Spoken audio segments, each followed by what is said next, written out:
In a world that prioritizes productivity and constant busyness, we have forgotten how to rest. So, in today's video, we're talking about why we forgot how to rest and how we can reclaim our rest and leisure. And to do so, we're going to talk about how Sundays used to be communal days of rest. We're going to talk about the commercialization of free time and staggered shifts and how that kind of messes up the whole society system. And then finally, we're going to talk about how you can prioritize rest in your own life and how that in and of itself will have an impact on the world and society at large. So, hi, my name is Emily. I'm a therapist in private practice and a slow living enthusiast. And welcome back to my podcast style video where we just talk about the issue. And I have my little notes here that I'm going to be referring to. And welcome to my brain. This is a one go, no edit. I hope you enjoy it. Let's get into it. So, for those of you who are like me, who were maybe born later, like I'm a 1992 baby, you may not remember that Sundays used to be a day of rest, not just in the religious sense. Of course, there is a religious ties to this, but outside of that, society wise, Sunday was a day of rest. In primarily, I'm going to talk about Canada and the US. Stores and stuff like that, they were all closed. They were shuttered down on Sundays. Now, it really started most likely more for religious purposes, but then it was continued kind of to combat the big box sellers and was held on to because of the benefits it had on society to have a day of rest. Now, as you probably know, most places are now open on Sundays. In the book I was reading, uh, the day we uh, the day we stopped shopping, I'm gonna put in the description. The day the world stopped shopping. That's what it is. There's like one place in the U.S. I think it's like Burgess, near New York, that still has Sunday closed. Everywhere else opened up around the 80s or 90s. And now you can go and buy a Tesla on a Sunday as well as I don't know, makeup. It's everything's open. But before, Sundays were days of really doing nothing. It was like aimless time. So you weren't supposed to be working and you weren't supposed to be shopping. And from reading that book, and also I spoke to a couple of people that I know who were young adults during that time. I asked them, like, what were you doing? What did a Sunday look like? And they're like, it was really nice. Nothing really happened, but it was like we went for walks, we worked out, we maybe made bread, went in the garden, puttered around. Like that's a big thing, like just puttering around, sleeping in, taking naps. Um, that's kind of what a Sunday looked like. Oh, also visiting people, like visiting grandparents, visiting friends, visiting families, because everybody else has Sunday off. So you could see anybody you wanted and try and avoid people that you don't want to see because everybody had the same time off, which made it really easy to be with others and to commune with others. And that was a really, really nice thing. Again, 1992, I don't remember that, but I do remember, like, it wasn't like, I remember the quietness of my childhood. And I think a lot of us millennials probably do remember the quietness of the childhood and also just going on the street and doing whatever. Not quite the scene anymore. Even on Halloween, there's not as much trick or treaters in our neck of the woods.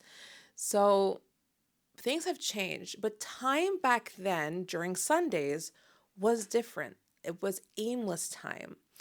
And we didn't feel like every second had to be filled. It wasn't like, what are we going to do today? It was just like, we'll see where the day takes us. And to even impact, I know people are going to say, well, yeah, but it was really religious day. Yeah, most people weren't even going to church. Let's be honest. Like even in the book I was reading, they're like most of them weren't going to church. Probably had a more better show up at the bar than at the church. It was really just a day of rest, a day of togetherness, and I don't know about you, but I haven't really experienced that in a in a long time. And people who were really young adults or teenagers during that time, Didn't see that again until the pandemic hit in 2020 and everything became shuttered down. And it wasn't just a Sunday, it was like everything. I was in the middle of my master's program. I was right at the end when everything shuttered down and we were all stuck at home. And we collectively, as a society, did not know what to do with ourselves with all this free time. It's like we've been crying out for free time. We finally got that free time, and we're like, oh shit, what am I going to do with this free time? How do I fill it? What do I do? I was looking back at my own posts during that time, and I was into crocheting, and I was just so, I don't know. I'll put it somewhere up here, but it's day 5 of social distancing slash quarantine. I'm so bored that I made a crochet scarf for my dog today. And there's a photo of me with my dog wearing my crocheted scarf that I made because I didn't know what to do with myself.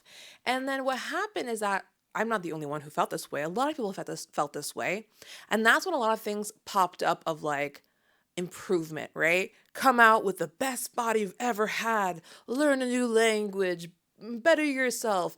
So it's like, okay, we're really scared of this needless time that we don't know what to do with. It's the time felt, it felt long, it felt dragged out. It was a different sense of time. Like, put yourself back in that 2020 version of you. Remember what that was like. It was just like time just stretched on forever. And so we tried to fill it with improvement things. And a lot of us did that, right? A lot of businesses, online businesses, started to flourish during that time. People were trying to fill up time, which is kind of funny because we all talk about unrelenting busyness and the want for freedom, but when it's put in front of us, we don't grab it because we're scared. So instead, we just fill those free hours.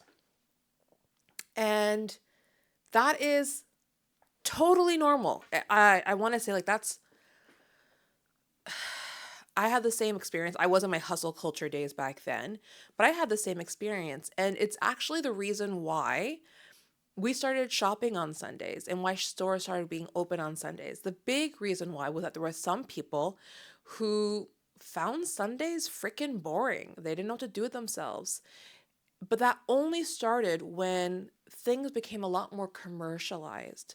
When your Monday to Saturday is filled with shopping and doing things and having all those things that are open to you, and that there's one day where everything is shuttered, it's like, what do I do with myself? So when everything becomes so commercialized, even that free time can seem boring.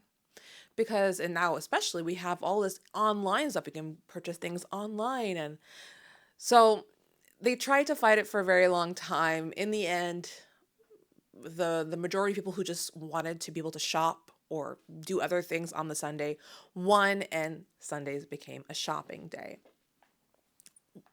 So that's what kind of like the reality we see now. And so that's kind of what happened, when we had that free time during quarantine. We're like, well, what do I do with it? I have no clue how to use this time. I haven't learned the skills, or I've lost the skills to know how to just be, how to just putter around. And I was at my in-laws this weekend, and I was talking to my father-in-law, and I was just crocheting something random for no reason. My nephew was like, "What are you making?" I'm like, "Literally nothing. I just want to see if I still have the skill, like I'm still just doing it." And then my father-in-law was talking about his mother and how she would just be there and she'd be just fixing little socks here and there and like just puttering around. I'm like, man, we don't just putter anymore. Isn't that nice? I would just love to be like, what'd you do today? Oh, I puttered around. But no, it's like even when you have like a vacation day from work, like, what are you doing? Are you going to do something? It's like, no, can I just putter? I don't know. Can we bring puttering back? Putter around. Anyway, off topic. But just to say that because our time has been so filled with things for so often, we're always racing for a new goal, for a new achievement, and our time is always commercialized. So either we're buying stuff, or to like combat that kind of stuff, we're going to spas, we're going to trips, we're going to wine nights, we're going whatever. We're still filling our time. Now, the issue with this is that if we open on Sundays, as we have, this means that staggered work days come in to effect. Because before, like I said, everybody was off on Sunday. We saw each other on Sunday. Everybody, easy to see somebody when they're off on a Sunday. But now we have half of the population working to entertain the other half of the population. Take that, let that sit for a second. So half the population is working to entertain the other half of the population. And this means that we're all on different shifts now. We're not living the same schedules or realities. And so it becomes a lot harder to see your friends and family. So I don't know about you. It's very hard, I find, to schedule time with my friends because they're often on different shifts than I am. They're often on different wavelengths or have different work schedules. And so, the big joke that kind of appears online is like, it takes 1 year just to plan one get together with a couple of friends. And that's because of the staggered shifts. That's because of how we've set up work and how we've set up society to be more towards commercialization and productivity instead of togetherness. And this leads to an epidemic of loneliness. We're all so lonely. We're all just in our homes. I'm literally sitting here in my home by myself filming this video. And you're most likely sitting at home watching this video by yourself. Um, so we have created a system that doesn't allow for the benefits that those Sundays had for us. We no longer are easily able to connect with others. It takes more effort. It's not impossible, it just takes more effort. But we're not used to having to put the effort in, and it's exhausting because we're exhausted because of the system. Anyway, now if we jump back to this idea of the pandemic, like I said, the beginning of the pandemic was really scary, but then a lot of us started to feel used to it. We started to slow down, and that's when I feel like a lot of us became more aware and vocal that productivity's sake is not good, and we don't just want like constant busyness, and there's more to life than work. It wasn't just the only thing that was central to our lives. A lot of us started noticing things more. We started really being present with ourselves, present with our families, present with nature. And we started to push back, especially like you might have seen it with the return to work. A lot of people are like, I'm not returning to work because I can do the work here. I've been doing it for years at home, no problems. And I can also create space for what I want. So there was some pushback, which before there wasn't any pushback. But it's when you see that there's a different way that's possible, that's when pushback occurs. And so we became more present with ourselves and more aligned with what we wanted from life. And it's like our mental clarity, right? We had the clear skies because there wasn't as much factory work going on. We had animals coming back closer, and then the sky cleared up and our minds cleared up, and then things got back to normal. And slowly but surely, we're back to normal. But some of us don't want to be. And some of us fight it. I'm one of those people who fights it. So what's the answer? Because Emily, like right now, you've told us all the sucky parts of the way the world is and society is set up. And you're telling me like society is sucky because we work on staggered shifts. And so, yeah, you're never seeing your friends again. No. Here's the thing. If you want change to happen, you need to create change. Now, I'm not saying create a pandemic. That is not what I'm saying. Obviously, for things to happen on a global and really big scale and a really big society scale, something drastic has to happen for everyone to change their ways all at once. And that is good for a moment, not good for a lifetime, because things will switch. And consumer culture has taught me that they are the bug that will not be squished, okay? Where there's a will and where there's money, there's a fucking way. Sorry, I swore. Anyway, where there's a will, there's a way. So something big and drastic has happened to make the whole society change. But that doesn't mean that your life can't change and that you can't impact change. I believe that we ourselves can create rest and leisure in our own times. We just need to make conscious efforts to do so. So I told you, it's really hard to find time to see your friends. You have to make it happen. And it's really difficult, but you just got to do it. So for me, I have a daughter. After she goes to bed, then my friend Emily came over. Yes, Emily, same name as me. And we played Skip Bo. Anybody know Skip Bo? If you know Skip Bo, put it in the comments. Anyway, she won, I lost. But you know what? It was fun. It was fun. And we talked. And then I try and go to events where I get to see people, like networking events that are for women. And I try and make sure that I make time for friends. I go to the gym so I can talk to people and I stay a bit longer. And I'm sure I'm a little bit annoying to the trainers, but like I need to talk to people, man. I need to create communities. And we need to create more communities of in person, more communities online, but we need to connect and we don't need to do something. We don't need to have a paint night. We don't need to, I don't know, make soap together. I mean, you can, that's fine, but you don't need to. Honestly, like my best and most memorable conversations I've had with friends is literally like just sitting, talking about life, like deep conversations. But you only get that from space. But all that to say, sorry, I got kind of empowered with that, but you have to make a conscious decision to make this happen. If you want leisure time, you need to create the boundaries that prioritize your leisure time. If you want to see friends and connect with others, you need to create the boundaries that prioritize that. Society will not change by itself. And if you wait for society to change, you will wait for a very, very long time. And when opportunities come, you grasp it. You just grasp it as much as you can, like we should have done at the beginning of the pandemic, but a lot of us just didn't know how.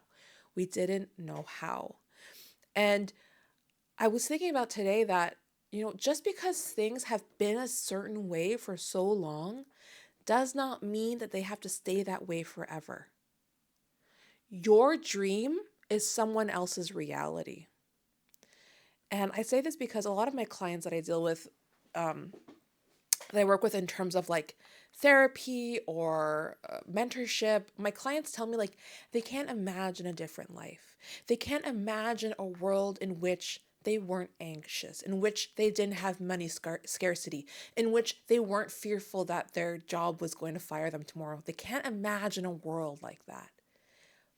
And if you can't imagine it, then you can't believe that the opposite is true. And if you can't believe the opposite is true, you cannot find evidence to the contrary. You need to believe that change is possible because it is. And you need to make that change happen. You need to set the wheels in motion. And just by virtue of you doing this and sharing this with people and being super upfront and setting those boundaries firmly and vocally, you will inspire others to also take steps. You will set up a domino effect. I know that for me, at the beginning, people were like, what the hell are you talking about slow living? What do you even mean? What do you mean you're going to see less clients? And what do you mean? It doesn't make any sense. And you know what? I just stuck to it. I just stuck to my ideology. I stuck to my boundaries and I just continued to communicate my vision of how I view my life and how things have changed. And that's why I create these videos. I go on Instagram, I share things. I'm not very much a lifestyle guru kind of person, so you don't see all my day in the lives. But I hope that, I'm sharing enough with you, and I know that I am, to have people believe that change is possible. I have one of my mentorship clients who told me it felt like she was sending a mayday out to the universe. She's a stay-at-home mom, and she couldn't imagine a different world. And then we're working together, and she's like, I am so much more aware of where change is possible. And she's taking steps to make change happen. And by doing that, you know who she's impacting, right? She's impacting her partner. She's impacting her children and their futures and herself, and then the people she's going to connect with and her friends. Just like I impact my family, my friends. You sitting there, hopefully, are also feeling impacted. And from this, we can change the world. Change starts with one person. Let that one person be you. Rest and leisure is how you will find your freedom. It is the start to everything. Without rest and leisure, you will not know what you want from life. Yeah. I think I've said enough. Hard to get a little bit too into it. Anyway, I am going to go now. It is, this is a one and done. I'm going to go watch a movie with my husband. We're watching The Gorge. I don't know if it's any good, but we'll see. Yeah. So make time for your loved ones, you see? Even I'm following my own advice. If you don't know where to start with prioritizing yourself, I have a video about 8 slow living tips for beginners. And I think that's a really great place to start, really structured, straightforward. I love you. Keep living your authentic life. Bye.